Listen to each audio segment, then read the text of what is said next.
حالات کیسے ہیں، انڈیا کیا چاہتا ہے، یقیناً وہ جنگ چاہتا ہے، مگر ہمیں پریشان ہونے کی کوئی ضرورت نہیں ہے۔ بس ایک پریشانی ہے کہ ہماری نیتیں خالص نہ ہوں، ایک پریشانی ہے کہ ہمیں خلوص نہ ہو، ہماری تیاری نہ ہو۔ اپنی تیاری کر کے نیت ہو کہ میں نے مقابلہ کرنا ہے، پھر گھر بیٹھے بھی موت آ گئی تو موت اللہ واسطے ہوگی انشاءاللہ۔ اپنے کو آپ کو ذہنی طور پر بھی تیار کریں، جسمانی طور پر بھی تیار کریں، انشاءاللہ۔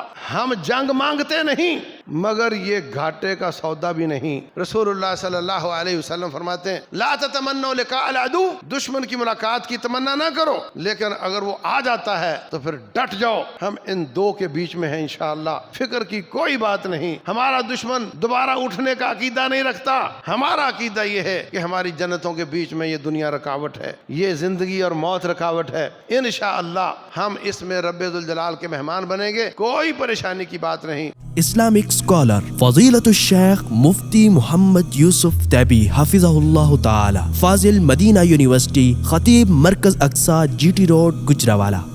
قال اللہ سبحانہ وتعالی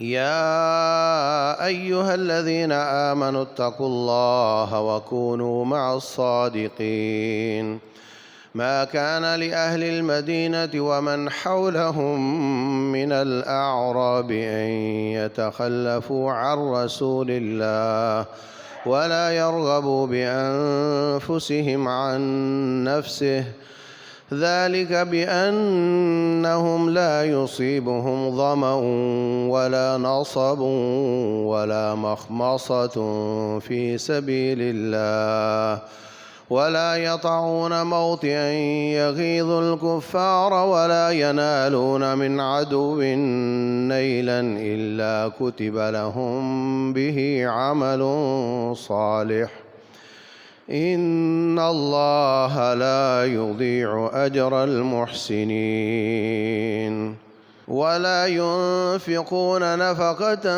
صغيرة ولا كبيرة ولا يقطعون واديا إلا كتب لهم ليجزيهم الله أحسن ما كانوا يعملون۔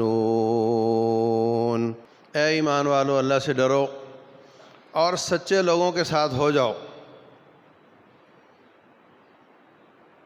جو مدینے میں یا اس کے اڑوس پڑوس میں بدوی رہتے ہیں، ان کے لیے یہ قطعاً لائق نہیں تھا کہ نبی صلی اللہ علیہ وسلم میدان کارزار میں جائیں اور وہ پیچھے کھڑے رہیں، نہ جائیں، یہ ان کے لیے لائق نہیں تھا۔ اس لیے کہ مجاہد جب اللہ کے راستے میں نکلتا ہے، لا یصیبہم ظمأ، اس کو پیاس لگے، ولا نصب، اس کو تھکاوٹ ہو، ولا مخمصۃ فی سبیل اللہ، اس کو بھوک لگے، ولا یطعون موطئا یغیظ الکفار، وہ ایک قدم اٹھائے جس سے کافر پریشان ہوتا ہو، ولا ینالون من عدو نیلا، یا وہ دشمن کا نقصان کرے، الا کتب لہم بہ عمل صالح، اللہ ان ہر موقعوں پر ان کے لیے نیکیاں لکھتا ہے۔ ولا ينفقون نفقة صغيرة ولا كبيرة، وہ تھوڑا یا زیادہ اللہ کے راستے میں خرچ کریں۔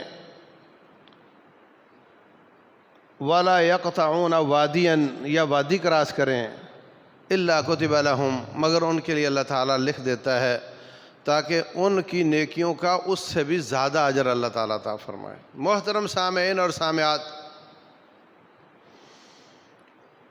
مومن جب ایمان لاتا ہے، لا الہ الا اللہ پڑھتا ہے، تو لا الہ الا اللہ پڑھنے کے ساتھ ہی اس کا اللہ تعالیٰ کے ساتھ جان اور مال کا سودا ہو جاتا ہے۔ ان اللہ اشترى من المؤمنین انفسهم واموالهم بان لهم الجنہ، لا الہ الا اللہ یہ سودا ہے رب کے ساتھ جان اور مال کا۔ جان اور مال پیمنٹ ہے اخلاص کے ساتھ، طاعت کے ساتھ، اور جنت اس کی ڈیلیوری ہے۔ اور اگر پیمنٹ رک جائے، تو دوسری پارٹی مال کی ڈلیوری روک دیتی ہے۔ اگر کوئی شخص اپنی جان کو اپنا سمجھے، اپنے مال کو اپنا سمجھے اور اللہ کے راستے میں نہ لگائے تو پھر رب اپنا مال روک لیتا ہے۔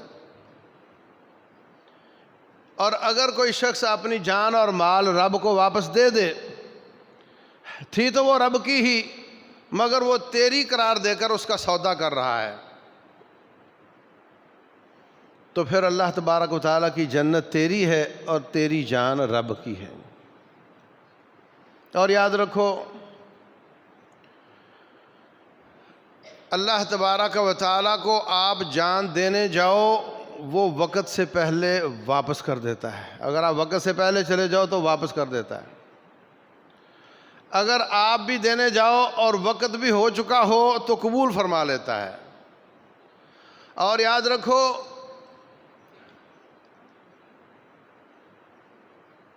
جو لوگ کشمیر، فلسطین یا کسی بھی مارکے میں جاتے ہیں، شہید ہو جاتے ہیں، مومن کا یہ تصور اور عقیدہ نہیں کہ اگر وہ نہ جاتے تو نہ مارے جاتے۔ یہ منافقین کا تصور تھا کہ اگر یہ نہ نکلتے تو نہ مارے جاتے۔ مومن کا تصور یہ ہے کہ جو میدان معرکہ میں جاتا ہے، جس کی موت کو اللہ کیش کرنا چاہتا ہے، اس کو وہاں جا کر جان دینے کا موقع دے دیتا ہے۔ موت تو یہاں بھی ہو رہی ہے، یہ روزانہ لوگ مرتے ہیں، روڈوں پر مرتے ہیں، قبرستان میں جگہ نہیں ہے، سب آ رہے ہیں اور جا رہے ہیں، جانا تو ہے، مگر کسی کی زندگی اللہ واسطے ہوتی ہے، کسی کی موت اللہ واسطے ہوتی ہے، کسی کی زندگی اور موت دونوں اللہ واسطے ہوتے ہیں، اور کسی کی نہ زندگی اللہ واسطے ہوتی ہے نہ موت اللہ واسطے ہوتی ہے۔ ساری زندگی اللہ واسطے گزارے، سر سجدے میں سیام اور قیام کے ساتھ، موت اللہ واسطے نہ ہو، اس کا درجہ کم ہو جاتا ہے۔ اور ایک شخص آج مسلمان ہوا، ابھی گھنٹہ پہلے مسلمان ہوا اور مارکہ میں گھسا اور اس کی موت اللہ واسطے ہو گئی، اللہ تعالیٰ اس کو بہت بلند مرتبہ عطا فرما دیتا ہے۔ کئی صحابہ کرام، ان کو ایک نماز پڑھنے کا موقع نہیں ملا، میدان معرکہ میں مسلمان ہوا، وہیں سے مارکے میں چلا گیا، وہیں پہ شہید ہو گیا۔ اللہ اکبر۔ تو میرے عزیز بھائیوں، یہ بہت ہی قیمتی اور بہت ہی زیادہ اعلیٰ قدر والا کام ہے۔ ان صلاتی و نسکی و محیای و مماتی للہ رب العالمین، کہ کسی کی عبادات بھی اللہ واسطے ہوں، اس کی زندگی بھی اللہ واسطے ہو، اس کی موت بھی اللہ واسطے ہو۔ 99% سے زیادہ لوگوں کی موت مفت میں جاتی ہے۔ یہ اتنی قیمتی ورتھ ہے، اتنی قیمتی چیز ہے جو مفت میں ضائع ہو جاتی ہے۔ روح تو نکلتی ہے، وقت پر نکلتی ہے۔ جو شخص وقت سے پہلے رب کو جا کر جان پیش کرتا ہے، اللہ شاباش دے کر واپس کر دیتا ہے، اور جس کا وقت بھی آ چکا ہوتا ہے اس کو قبول فرما لیتا ہے۔ کوئی شخص وقت سے پہلے نہیں جاتا، سب وقت پر جاتے ہیں۔ اگر آپ وقت سے پہلے چلے گئے مارکے میں تو موت تیری حفاظت کرے گی کہ کہیں مار نہ جائے، کیونکہ یہ اس کا ٹائم نہیں آیا۔ تو میرے عزیز بھائیوں، ساری شریعت اسلامیہ میں جہاد فی سبیل اللہ جیسا کام کوئی نہیں، میں نہیں کہہ رہا۔ ایک شخص رسول اللہ صلی اللہ علیہ وسلم کے پاس آتا ہے، کہتا ہے حضرت دلنی علی عمل یعدل الجہاد فی سبیل اللہ، آپ شریعت اسلامیہ میں کوئی نیکی بتائیں جو جہاد فی سبیل اللہ کے برابر ہو۔ کہتے ہیں، آپ نے فرمایا لا اجدو، پوری شریعت میں مجھے کوئی نیکی ایسی نظر نہیں آتی جو جہاد فی سبیل اللہ کے برابر ہو۔ پھر آپ نے فرمایا یہ بتا، مجاہد گھر سے نکلے اور تو مسلح پر کھڑا ہو جائے، ساری رات قیام کرے، صبح ہو جائے تو روزہ رکھے، ساری رات قیام کرے، صبح ہو جائے تو روزہ رکھے، یہاں تک کہ وہ مہینہ 2 مہینے سال کے بعد واپس آئے، اس وقت تک تیری یہی روٹین رہے، روزانہ روزہ ہو، روزانہ ساری رات کا قیام ہو، کر سکتے ہو؟ کہا ہے جی حضرت یہ تو مشکل ہے۔ فرمایا پھر اس کا مقابلہ بھی مشکل ہے، یہ اتنا عظیم کام ہے، اور یہی وہ بات ہے جو مومن کو کافر اور مشرک سے ممتاز کرتی ہے۔ اس کا جی اٹھنے کا عقیدہ نہیں۔ ذرا تصور تو کرو، آپ کے سامنے وہ دشمن ہے جس کا عقیدہ ہے کہ مرنے کے بعد دوبارہ میں نے نہیں آنا، اٹھنا ہی نہیں ہے۔ ہمارا عقیدہ یہ ہے کہ ہماری موت جنت میں رکاوٹ ہے، یہ زندگی جنت میں رکاوٹ ہے، جب تک یہ نہیں جائے گی جنت نہیں ملے گی۔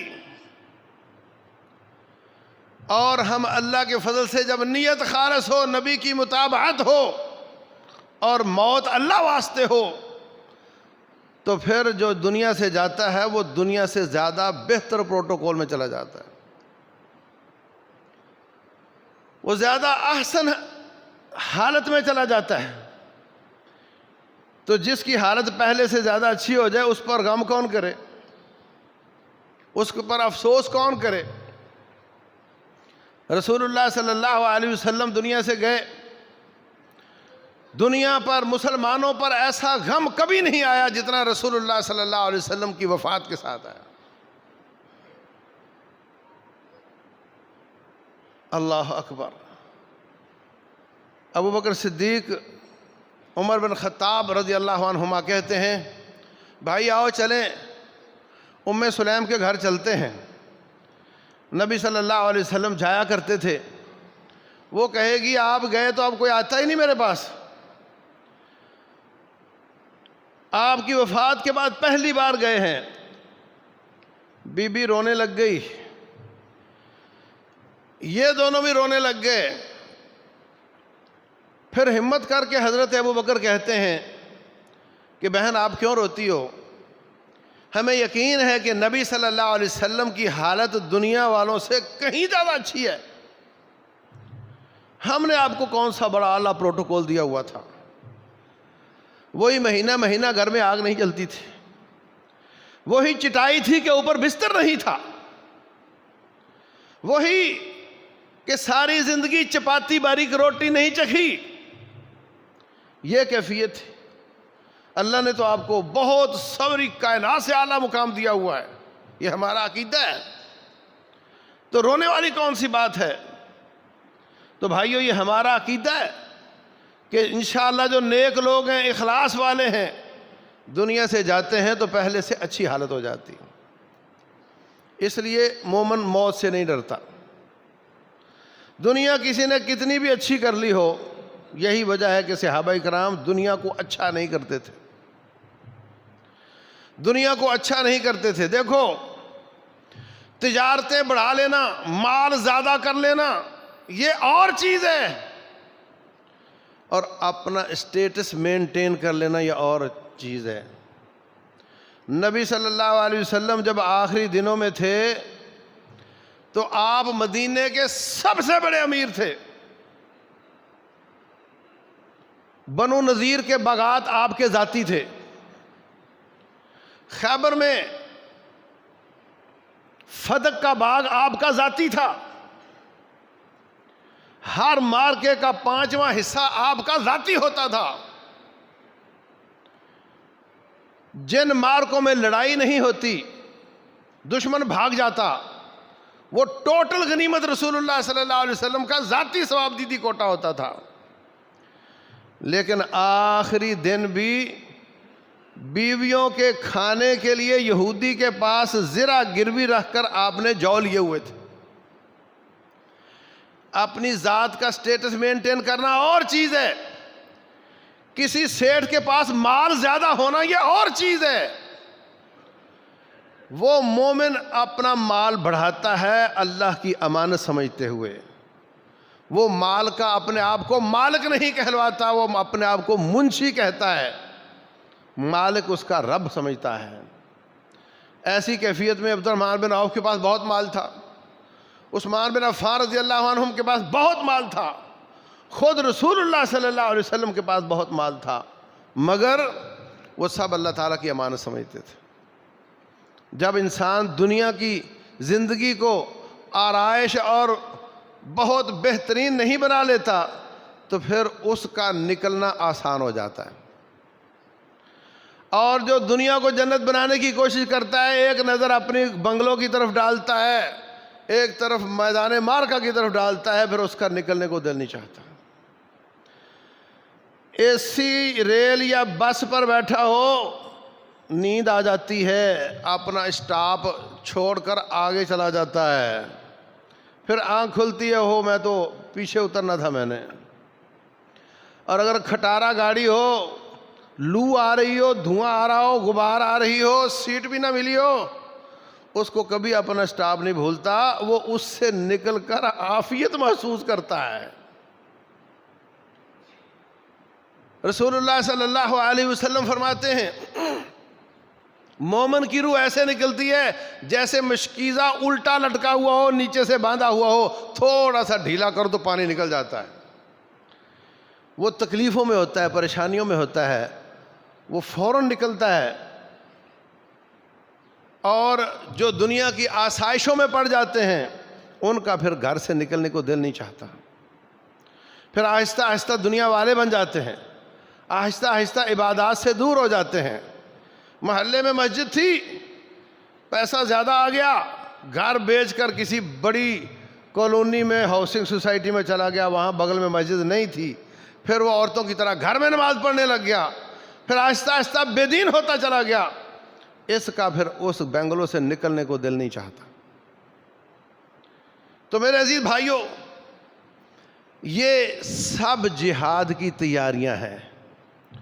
اپنے آپ کو سخت جان رکھنا، مضبوط رکھنا، ذہن سازی کرنا، فکری تربیت کرنا، آسائشوں کا عادی نہ بنانا، یہ سب جہاد کی تیاریاں ہیں۔ اور جب مومن گھر سے نکلتا ہے، اللہ اکبر، گھر سے قدم نکالا، میٹر چلنا شروع ہو گیا، راتوں کا قیام دن کے روزے، راتوں کا قیام دن کے روزے چل رہا ہے، اس کا میٹر کچھ نہ کرے تو یہ نیکی کر رہا ہوتا ہے، یہ سو رہا ہو تو نیکی کر رہا ہوتا ہے، یہ جاگ رہا ہو تو نیکی کر رہا ہوتا ہے۔ فَإِنَّ نَوْمَهُ وَنَبْحَهُ أَجْرٌ كُلُّهُ، اس کی نیند بھی اجر ہے اور اس کا جاگنا بھی اجر ہے، اور اگر نیکیاں بھی کر رہا ہو تو ڈبل اجر ہے۔ گھوڑے پہ بیٹھا، گھوڑے کو ایڑی لگائی، سامان حرب و ضرب تیار کیا، رسول اللہ صلی اللہ علیہ وسلم فرماتے ہیں من جہز غازیا فقد غزا، جس نے مجاہد کا سامان تیار کیا وہ گھر بیٹھا ہے، ایسا ہی اجر ملے گا جیسے وہ جا کر لڑائی کرنے والا ہوتا ہے۔ اور جس شخص نے اس کے بیوی بچوں کا خرچہ اٹھا لیا کہ تو جا، پیچھے سے تیرے گھر کو میں دیکھوں گا، اس کو بھی اتنا ہی اجر ملتا ہے جتنا جانے والے کو اجر ملتا ہے۔ اگر وہ اصلاح اور خیر کے ساتھ پیچھے اس کے گھر کی نگرانی کرے، امانت داری کے ساتھ کرے، خرابی نہ کرے، اور اگر کسی نے خرابی کی، گھر سامان دیتا تھا، آنا جانا تھا، وہاں خرابی کر دی، اس کی عزت کو پامال کر دیا، تو رسول اللہ صلی اللہ علیہ وسلم فرماتے قیامت والے دن رب ذوالجلال اس کو فرمائے گا یہ خرابی کرنے والے کی جتنیاں نیکیاں چاہو اٹھا لو، جتنی چاہو چھوڑ دو، جتنی چاہو لے لو، پھر پوچھتے ہیں صحابہ کرام سے کہ بتاؤ کہ وہ ایک نیکی بھی چھوڑے گا؟ اس کی بیڑا غرق ہو گیا، اس کا تباہی آ گئی۔ سامان لے کر گھوڑے پہ بیٹھا، گھوڑے کو ایڑی لگائی، گھوڑا بھاگا، گھوڑے کا پاؤں پتھر سے ٹکرایا، لوہے سے پاؤں کے نیچے لوہا پتھر سے ٹکرایا تو چمک نکلی، پاؤں کچی مٹی سے ٹکرایا تو غبار اڑی۔ یہ تو روٹین ہے، فطرت ہے، گھوڑا بھاگے گا تو غبار تو اڑے گی، گھوڑا پتھر سے ٹکرائے گا تو چمک تو نکلے گی۔ لیکن رب ذوالجلال والاکرام ان کی ایک ایک چیزیں شمار کر کے اس پر اجر دیتا چلا جاتا ہے۔ اللہ اکبر۔ فرمایا والعادیات ضبحا فالموریات قدحا فالمغیرات صبحا فأثرن به نقعا فوسطن به جمعا۔ وہ گھوڑے جو بھاگتے ہیں، جن کے پاؤں کے ٹکرانے سے چمک نکلتی ہے، جس کے پاؤں کے ٹکرانے سے غبار اٹھتی ہے، وہ گھوڑے جو دشمن کے سینے کے اندر اتر جاتے ہیں، ان کے جمگھٹے کے اندر گھس جاتے ہیں۔ رب ذوالجلال فرماتے ہیں مجھے ان گھوڑوں کی قسم ہے۔ رسول اللہ صلی اللہ علیہ وسلم فرماتے ہیں جس نے گھوڑا پالا کہ جب موقع ملا میں جہاد فی سبیل اللہ کروں گا، موقع نہیں ملا، سال گزر گیا، 2 سال گزر گئے، اس گھوڑے کا کھانا، اس کا پینا، اس کا پیشاب، اس کا پخانا، یہ سارا ہی اس کی نیکیوں میں تولا جائے گا۔ کسی اور نیکی میں، کسی اور عبادت میں اتنی باریکیوں کے ساتھ ایک ایک چیز پر اللہ تعالیٰ اجر دے رہا ہو مجھے نظر نہیں آتا۔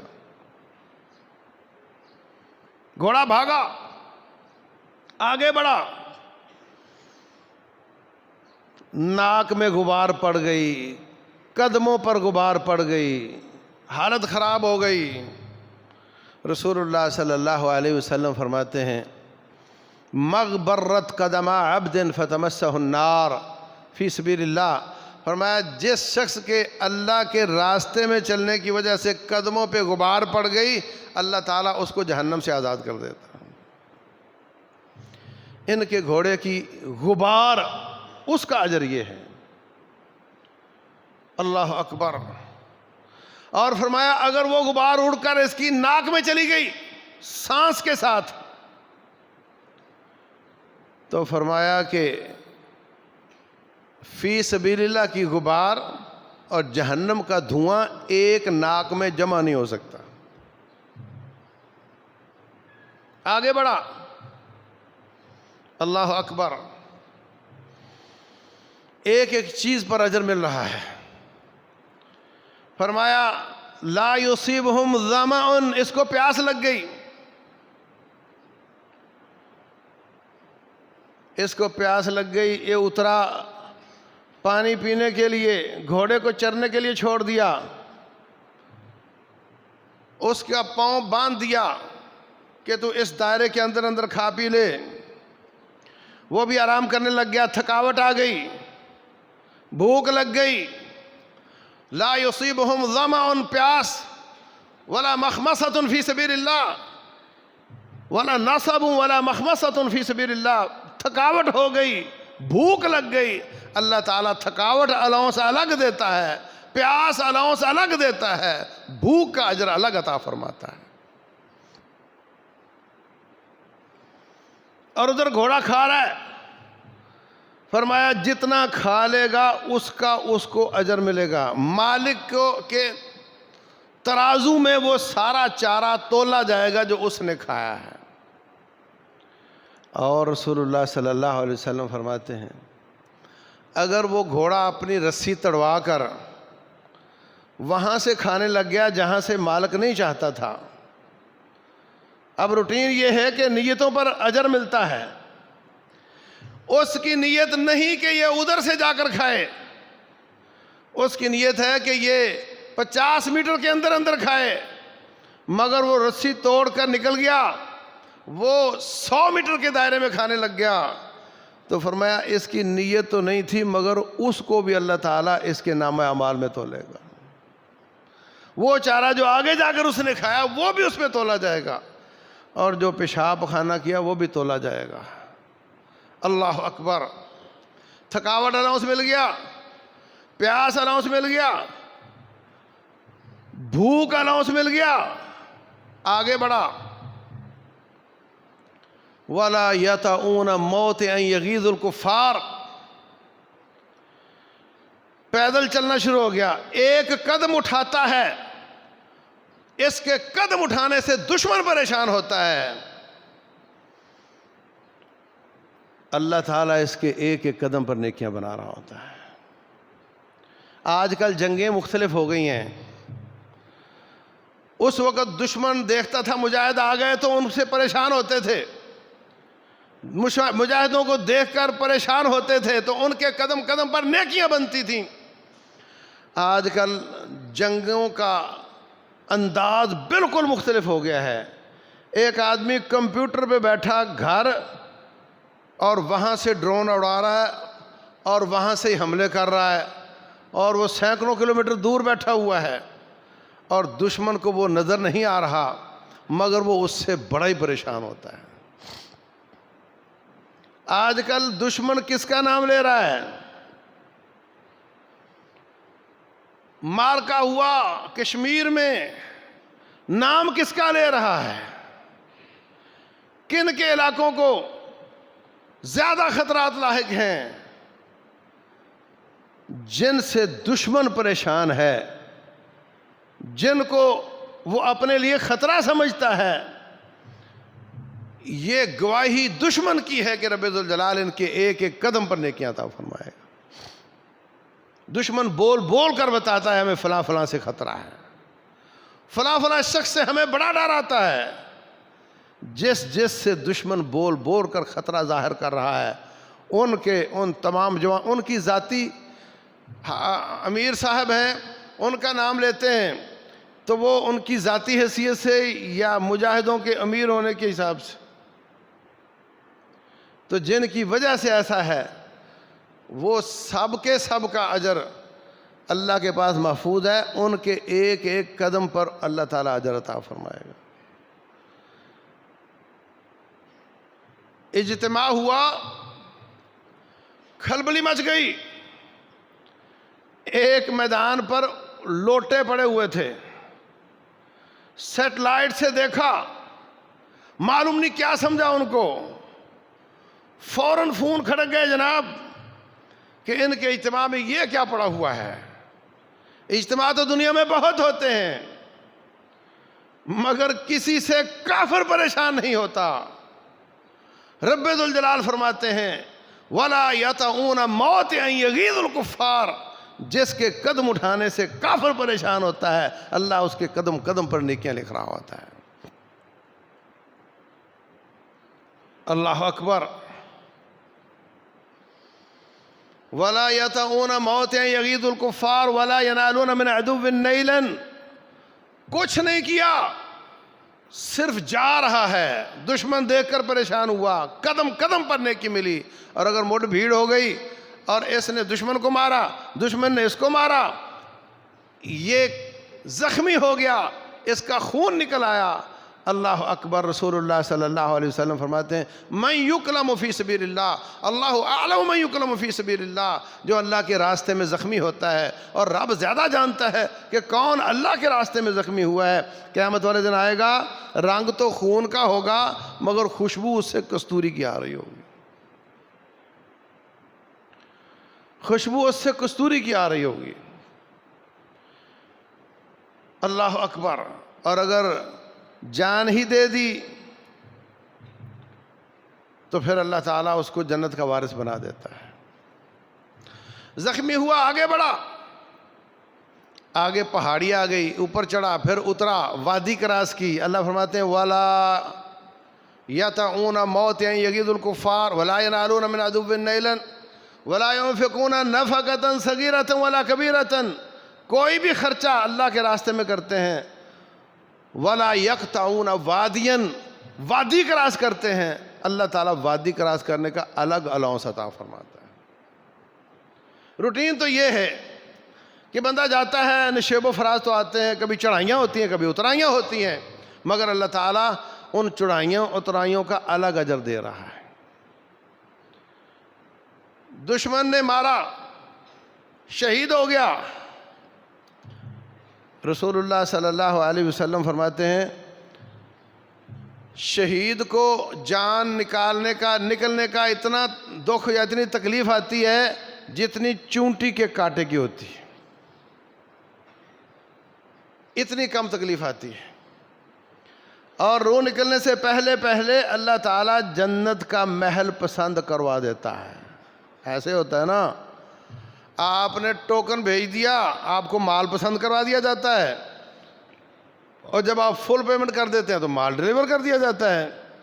ابھی زخمی ہو کر گرا ہے تو مال پسند کروا دیا، روح نکل گئی تو جنتوں کا وارث بنا دیا۔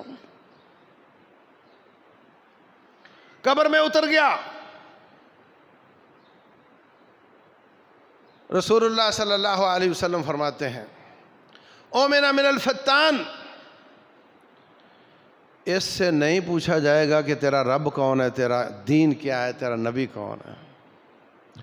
پوچھنے والے نے پوچھا وجہ کیا ہے؟ فرمایا کفا ببارکۃ السیوف علی رأسی فتنہ، تلواروں کی چمکار، گولیوں کی بچھاڑ اور توپوں کی دھاڑ کے سامنے یہ سینہ تان کر جب آگے بڑھتا چلا جاتا تھا، اس وقت اس کے ایمان کا ایسا امتحان ہوا ہے کہ اب مزید کسی امتحان کی کوئی گنجائش نہیں ہے۔ تلواروں کی چمکار اس کے ایمان کے لیے کی پہچان کے لیے کافی ہے۔ رسول اللہ صلی اللہ علیہ وسلم فرماتے ہیں فرشتے آ کر اس کو کہتے ہیں تو دولہے کی طرح بے فکر ہو کے سو جا، دولہے کی طرح۔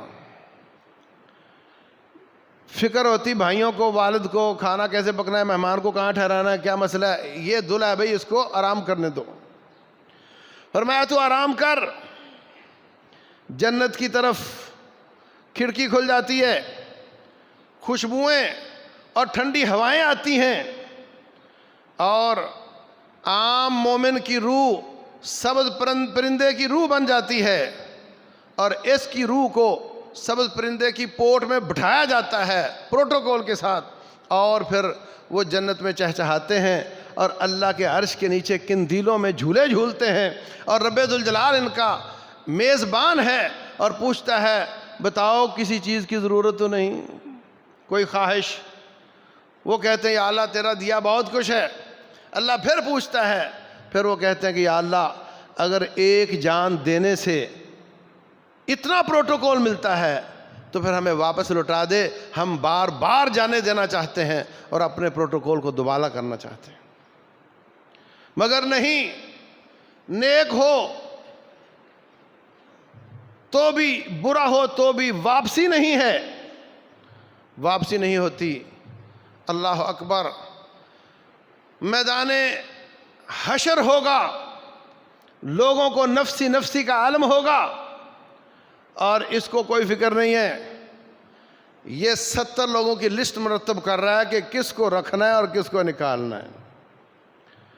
یشفع فی 70 من اہل بیتہ، رشتہ داروں میں 70 لوگوں کی سفارش کرے گا، اللہ اس کی سفارش سے 70 لوگوں کو جنت کا وارث بنا دے گا۔ پھر لوگ کئی ہزار سال انتظار کریں گے کہ اللہ تعالیٰ حساب شروع نہیں کر رہا، ان کو اس کی بھی کوئی فکر نہیں، حساب شروع ہوتا ہے ہو نہیں ہوتا نہ ہو، ہمیں کیا ہے، یہ چلا جائے گا، جا کر کے جنت کے دروازے پہ دستک دے گا، دربان پوچھے گا کون ہو تم؟ وہ کہیں گے جی ہم فقیر مہاجر ہیں۔ فقیر اس لیے کہ جائیداد نہیں بنائی، مہاجر اس لیے کہ جہاں ضرورت ہوتی تھی وہاں چلے جاتے تھے، ہمارا کو اپنا وطن نہیں تھا۔ دوسرا سوال کرتا ہے آوا ہو سب تمہارا حساب ہو گیا؟ وہ کہتے ہیں بتا تو دیا آپ کو، کس چیز کا حساب مانگتے ہو، ہمارے پاس کچھ بھی نہیں تھا۔ انما كانت اسیافنا علی عواتقنا فی سبیل اللہ. وہ تیگ تھی، وہ تفنگ تھا، وہ برچھا تھا، وہ بھالا تھا، وہ گن تھی، وہ پوچھ تھا، وہ بھی اللہ واسطے وقف تھا. ہمارا تو تھا ہی کچھ نہیں. حساب کس چیز کا دیں؟ دربان دروازہ کھول دے گا. وہ لوگ جو یہ سمجھتے ہیں منافقوں کی طرح کہ اگر مارکے میں نہ جاتا تو نہیں مرتا، وہ سن لیں اگر تمہارے نظریے کے مطابق وہ وقت سے پہلے چلا گیا تو کتنا کہ پہلے چلا گیا؟ 10 سال، 20 سال، 50 سال بعد تو مرنا ہی تھا نا. رسول اللہ صلی اللہ علیہ وسلم فرماتے ہیں فَيَقِيلُونَ فِيهَا 500 عام، 5 صدیاں جنت میں رہیں گے، تب جا کر حساب قائم ہو کر جو پہلا پاس ہو کر آنے والا جنتی ہے وہ داخل ہوگا. جنتیوں حساب دے کر آنے والے جنتیوں سے 5 صدیاں پہلے جنت میں چلے جائیں گے. اگر تم سمجھتے ہو اس دنیا سے جلدی چلا گیا تو وہاں 5 صدیاں دنیا سے پہلے چلا جائے گا. پھر لوگوں کے مقام حدیث میں آتا ہے اس طرح ہوں گے جیسے دور کا ستارہ نظر آتا ہے، لیکن ان للہ 100 درجہ اعدہ اللہ للمجاہدین فی سبیل اللہ. اللہ تعالیٰ نے 100 درجے تیار کیے ہیں، 100 منزلہ ٹاور تیار کیا ہے جہاد والے کے لیے، مجاہد والے کے لیے. شہید کا نام نہیں ہے، وہ اس سے بھی اوپر ہے. جو جہاد کرے اور جان اس کی بچ جائے اس کے لیے 100 منزلہ ٹاور ہے، اور ہر منزل کا فاصلہ زمین آسمان کا فاصلہ ہے. یہ صحیح بخاری کی حدیث ہے. شہید ہو گیا تو اس کے بھی اوپر جائے گا. اور اگر قرآن یاد ہے تو اللہ فرمائے گا پڑھتا جا اور چڑھتا جا، جہاں تیری آخری آیت آئے گی وہاں تیرا مقام آئے گا. تو میرے عزیز بھائیوں، یہ درجات والا راستہ ہے، فضیلتوں والا راستہ ہے. ان کی فضیلتیں بیان کرتے جائیں ختم نہیں ہوتی. تو حالات کیسے ہیں؟ انڈیا کیا چاہتا ہے؟ یقیناً وہ جنگ چاہتا ہے، مگر ہمیں پریشان ہونے کی کوئی ضرورت نہیں ہے. بس ایک پریشانی ہے کہ ہماری نیتیں خالص نہ ہوں. ایک پریشانی ہے کہ ہم میں خلوص نہ ہو، ہماری تیاری نہ ہو. اپنی تیاری کر کے نیت ہو کہ میں نے مقابلہ کرنا ہے، پھر گھر بیٹھے بھی موت آ گئی تو موت اللہ واسطے ہوگی انشاءاللہ. اپنے کو آپ کو ذہنی طور پر بھی تیار کریں، جسمانی طور پر بھی تیار کریں. انشاءاللہ ہم جنگ مانگتے نہیں، مگر یہ گھاٹے کا سودا بھی نہیں. رسول اللہ صلی اللہ علیہ وسلم فرماتے ہیں لا تتمنوا لقاء العدو، دشمن کی ملاقات کی تمنا نہ کرو، لیکن اگر وہ آ جاتا ہے تو پھر ڈٹ جاؤ. ہم ان دو کے بیچ میں ہیں انشاءاللہ. فکر کی کوئی بات نہیں. ہمارا دشمن دوبارہ اٹھنے کا عقیدہ نہیں رکھتا. ہمارا عقیدہ یہ ہے کہ ہماری جنتوں کے بیچ میں یہ دنیا رکاوٹ ہے، یہ زندگی اور موت رکاوٹ ہے. انشاءاللہ ہم اس میں رب ذوالجلال کے مہمان بنیں گے. کوئی پریشانی کی بات نہیں. اللہ تبارک و تعالی سمجھنے اور عمل کرنے کی توفیق عطا.